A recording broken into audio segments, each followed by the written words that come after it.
I had the flexibility in my income to leave my 9 to 5 9 years after buying my first real estate property. I needed about $22,000 to make that first purchase. And like most people, I saved for that first house and for subsequent property in a bank account.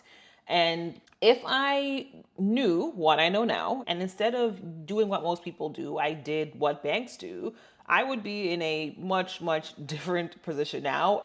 Things worked out fine, right? I had the runway to exit my 9 to 5 within a decade, so I didn't do too shabby. But if I had done things differently, we'd have more options. The most fascinating thing that I've learned in the last few years, and the biggest change I've made with my money, is where I save my money.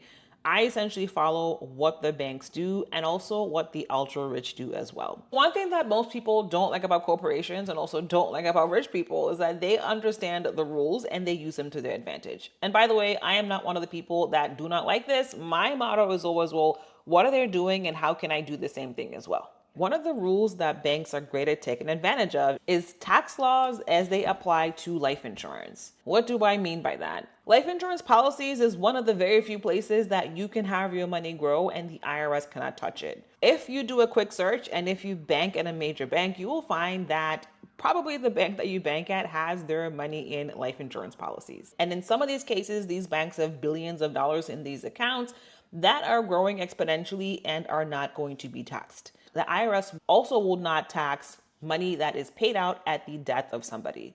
Now, while there is that aspect of when someone passes away, that money is for the beneficiary tax free, that is not the main purpose of this. These are not regular policies. These are policies that are custom designed to allow for money to grow in there and to allow for money to be taken out in addition to there being the death benefit. The death benefit is just the added bonus. The actual main point is to have a place where money is growing, money can be taken out, and all that is tax free.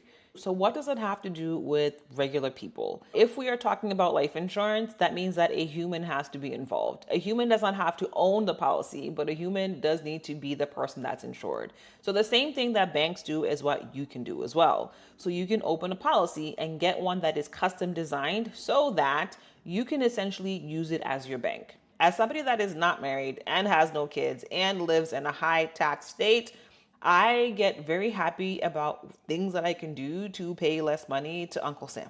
And while you may get upset about another corporation paying no taxes, please take a step back. I want you to relax and just ask yourself, hey, why can't I do this for myself? Which you can. But before we get to how you can do this for yourself, the bigger concept to understand here is the way that accessing money works in a life insurance policy.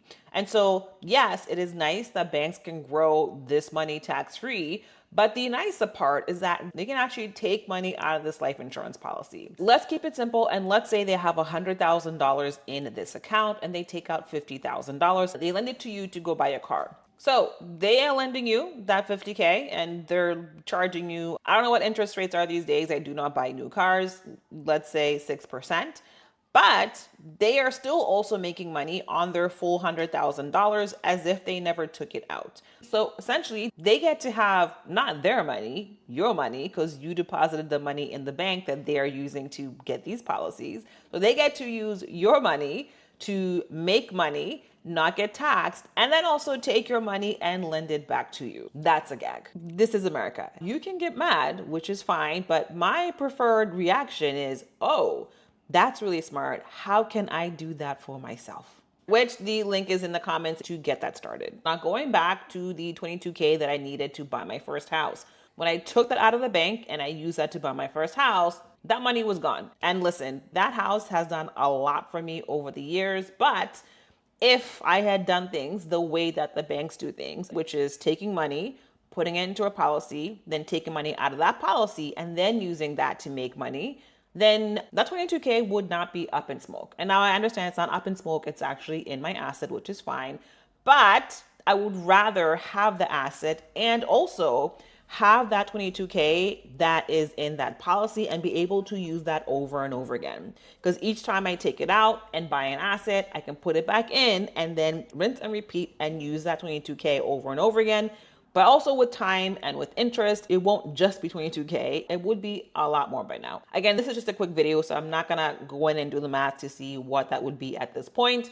But just basic math principles without a big return, it would be at least double that. As opposed to having it tied up in an asset, I would have it liquid and be able to access that liquidity on repeat. Now, at this point, you are either really excited or really upset. If you are excited, then you are in the right place. Go ahead and check out this video to walk you through what potential numbers look like if you decide to do this for yourself. I'll see you there.